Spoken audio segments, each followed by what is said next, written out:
तो आज का हमारा टॉपिक है class 12th electric potential energy for two particles.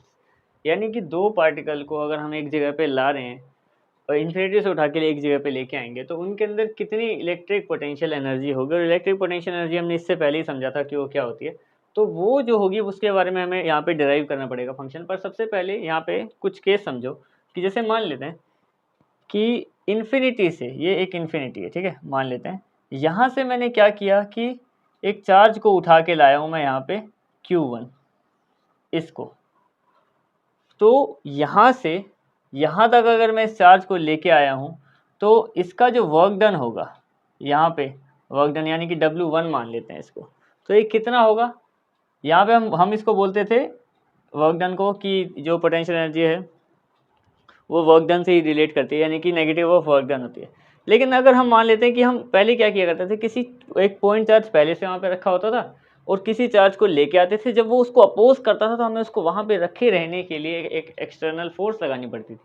यहाँ पे कोई चार्ज नहीं रखा है पहले से, मैंने बस एक चार्ज को उठा के कहीं और रखा है जो उसको कोई रोक भी नहीं रहा है, तो यहाँ पे मेरा वर्क डन 0 होगा, समझ के चलना, ठीक है।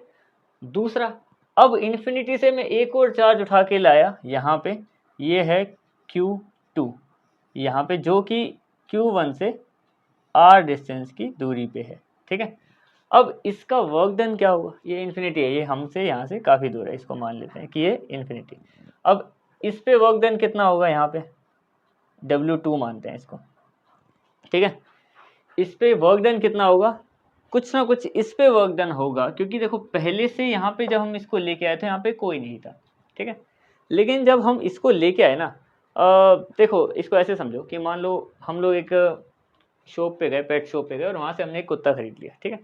अब एक डॉग जैसे हमने खरीदा, तो जब वो पहला डॉग था तो उसको कोई दिक्कत नहीं थी क्योंकि वो घर का पहला था, ठीक है। लेकिन अब जब हम एक और लेके आए ना, तब हमें ये पता है कि ये कुछ ना कुछ उससे भाई ईर्ष्या तो रखेगा, ईर्ष्या यानी कि अगर बोलें तो थोड़ी जलन तो रखेगा ही, ठीक है।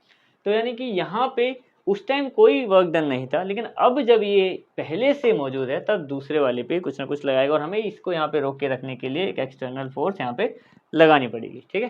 तो यहाँ पे हम क्या लगाएंगे, एक्सटर्नल फोर्स एक्सटर्नल लगाएंगे, बस इतना समझो, ठीक है। तो ये इतना सा कॉन्सेप्ट है। अब हमें इसमें क्या निकालना है, इन दोनों पे, इन दोनों में हमें यहाँ पे ये निकालना है कि इलेक्ट्रिक पोटेंशियल एनर्जी। तो इलेक्ट्रिक पोटेंशियल एनर्जी निकालने के लिए हमारे पास एक फॉर्मूला है, नेगेटिव ऑफ वर्क डन, ठीक है। तो उसको हम स्टार्ट करते हैं निकालना। तो सबसे पहले वी हैव टू कैलकुलेट, यानी कि हमें सबसे पहले कैलकुलेट करना पड़ेगा पोटेंशियल एनर्जी ना। We have to calculate work done, सबसे पहले वर्क डन निकालना पड़ेगा, पोटेंशियल एनर्जी निकालनी है तो, क्योंकि हमने जो फॉर्मूला पढ़ा है du equal to negative of work done पढ़ा है हमने, ये वाला सिंपल। अब देखो ये u यहाँ पे इलेक्ट्रिक पोटेंशियल एनर्जी होती है, ठीक है। अब ये du यानी कि चेंज कितना है, u2 माइनस u1 कर देंगे हम लोग, ठीक है। यानी कि दूसरी वाली में से पहली वाली को माइनस कर देंगे तो पता चलेगा कि कितनी इलेक्ट्रिक पोटेंशियल एनर्जी दोनों के बीच में है, ठीक है। वर्क डन भी दो है, जैसे ये इसकी एनर्जी u2 है, इसकी एनर्जी u1 है, तो वर्क डन भी इन दोनों के दोनों अलग अलग है। तो यहाँ पे negative of W1 plus W2 करना पड़ेगा हमें, दोनों वर्क डन का ऐड करना पड़ेगा, तब कहीं जाके आएगा। अब वर्क डन देखते हैं सबसे पहले क्या है, तो अगला देखो work done for bringing Q1 from infinity. Infinity से लाने में पहले वाले पे कितना वर्क डन लगा, पहले तो ये देखो, देखो इन्फिनिटी से लाने पे हमारा वर्क डन तो बिल्कुल कुछ नहीं था, 0 था, ठीक है। तो इसकी वजह से हमारी एनर्जी भी 0 रही उस पर, क्योंकि ये इसके इक्वल होता है, और अगर ये 0 है तो ये तो 0 ही होगी, पहले वाले की बात कर रहा हूँ मैं, जब पहले यहाँ पे कोई नहीं था। दूसरा, अब वर्क डन निकालते हैं, देखो work done for bringing Q2 from infinity. अब इन्फिनिटी से लाते टाइम दूसरे वाले पे तो लगा वर्क डन, क्योंकि पता है पहले वाला उसको अपोज तो करेगा ही करेगा, ठीक है। तब यहाँ पे जो था W2 ये हमें कुछ ना कुछ वर्क डन इसने लगाया यहाँ पे, जो कि था एक्सटर्नल फोर्स, ठीक है, और जिसकी वजह से U2 भी हमारे पास ये बन गया, क्योंकि U2 इसी के इक्वल होता है, ठीक है, यानी कि U2 भी हमारे पास कुछ ना कुछ तो है ही। अब हमें U2 निकालने के लिए, देखो U2 निकालना है यहाँ पे, तो इन दोनों को ऐड करना पड़ेगा, ठीक है। यहाँ पे मैं क्या करूँगा, यहाँ पे मैं इसको डिफ्रेंशिएट कर दूंगा, इसको यहाँ पे डिफ्रेंशिएट करेंगे और यहाँ पे उसकी वैल्यू भी निकाल देंगे। चलो यहीं से कर लेते हैं। देखो सबसे पहले तो अगर मेरे को इन दोनों का ही निकालना है तो मैं, ये इक्वेशन हमारी 1 है, ये इक्वेशन हमारी 2 है और ये हमारी इक्वेशन नंबर 3 है, ठीक है। मैं क्या करूँगा, put second and third in equation first में इन दोनों को पुट कर देंगे, तो ये क्या होगा, U2 minus U1 equal to, U2 minus U1 equal to कितना आ जाएगा हमारे पास, ये आ जाएगा ये बनेगा work done negative work done work 1 plus work 2, ये आएगा, ठीक है। ये हमें यहाँ पे निकालना है। अब देखो U2 कुछ ना कुछ है, ये हमें पता है, ठीक है, लेकिन U1 तो 0 है, ये क्लियर हो गया, ठीक है। इक्वल टू माइनस का साइन पहले आएगा, हाँ, W1 0 है, पता ही है। अब W2 क्या है हमें ये देखना पड़ेगा। देखो ये हमारे पास, हमें पता है कुछ ना कुछ फोर्स यहाँ पे लगी है, ठीक है, यहाँ पे वर्क डन कुछ ना कुछ हुआ है, इतना तो हमें पता ही है, एक्सटर्नल फोर्स ने हमें वहाँ पे लगानी पड़ी थी, तो वर्क डन कुछ ना कुछ हुआ है। अब अगर देखो यहाँ पे वर्क डन कुछ ना कुछ हुआ है, तो वर्क डन को हम क्या लिखते हैं, वर्क डन होता है हमारा फोर्स इंटू डिस्टेंस, FDR। ये यहाँ पे DR तो मैंने लगाई नहीं एक्सटर्नल फोर्स के साथ, ये DR भी लगाते हैं, साथ में डिस्टेंस भी होता है, ठीक है, वर्क डन हमारा तो ये है। और साथ ही साथ ऐसा नहीं कि वर्क डन सिर्फ एक स्पेसिफिक जगह पे लगाए, हमने इन्फिनिटी से यहाँ तक उठा के भी लाए हैं, यानी कि integration of infinity to R, यहाँ तक ये भी होगा, ठीक है। तो ये हमें करना है सोल्व, बस फिर हमारा आंसर यहाँ पे हो जाएगा, ठीक है। तो करते हैं सोल्व। देखो U2 माइनस 0 तो U2 ही रहेगा, इक्वल टू, ये 0 हट गया तो माइनस का सीधा साइन, मैं इसको नहीं लिख रहा, डायरेक्ट यहाँ पे आएंगे। अब देखो इस F फोर्स की वैल्यू क्या होती है हमारे पास, ये होता है 1/4 पाई, एप्सिलॉन नोट लगा लो, चाहे डायरेक्ट उसको K लिख दो 1/4 पाई को, तो मैं इसको K लिखूँगा यहाँ पे, तो ये हो जाएगा हमारे पास, यही लगाते हैं सीधा, इसको लगाने की जरूरत नहीं है, infinity to R K Q1 Q2 by R², ये हमने नॉर्मल फोर्स का यहाँ पे फॉर्मूला लगा दिया कूलम्स लॉ के हिसाब से, और इनटू डिस्टेंस तो है ही, R पॉइंट तक उसको लेके आए DR, ठीक है।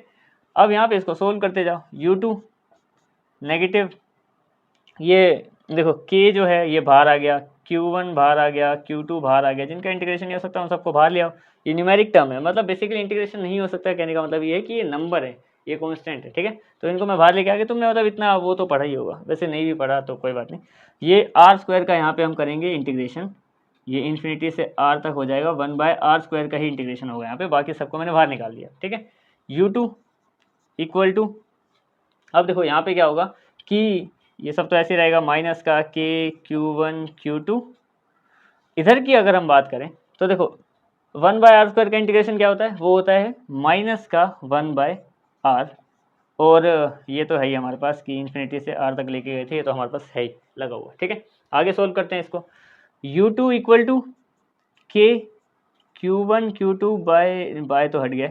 अब देखो पहले इस R की वैल्यू इधर पुट करेंगे, तो देखो माइनस का 1/R की जगह R रखना है, R ही रहेगा, ये अलग अलग मत समझना, दोनों आ रही हैं, वो तो मैंने इधर और इधर अलग अलग लिख दिया, एक जैसा भी लिख सकता था, ठीक है।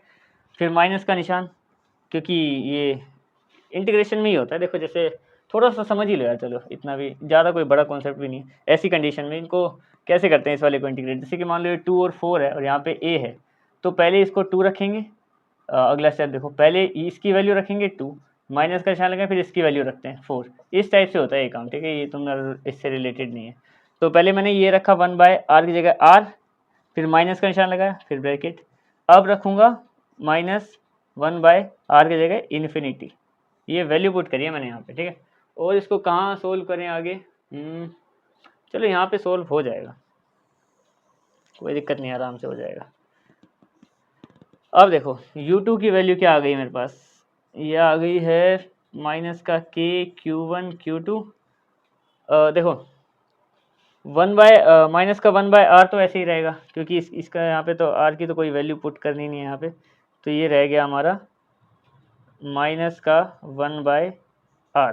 ठीक है, ये दोनों माइनस माइनस मिलके प्लस बन गए, प्लस 1/∞। 1/∞ क्या होता है, ज़ीरो ही होता है। ठीक है, क्योंकि 1/0 इन्फिनिटी होता है, तो 1/∞ ज़ीरो होता है। तो Q1 Q2 ये हो जाएगा माइनस का 1/r ही बचेगा, ये ज़ीरो रह जाएगा।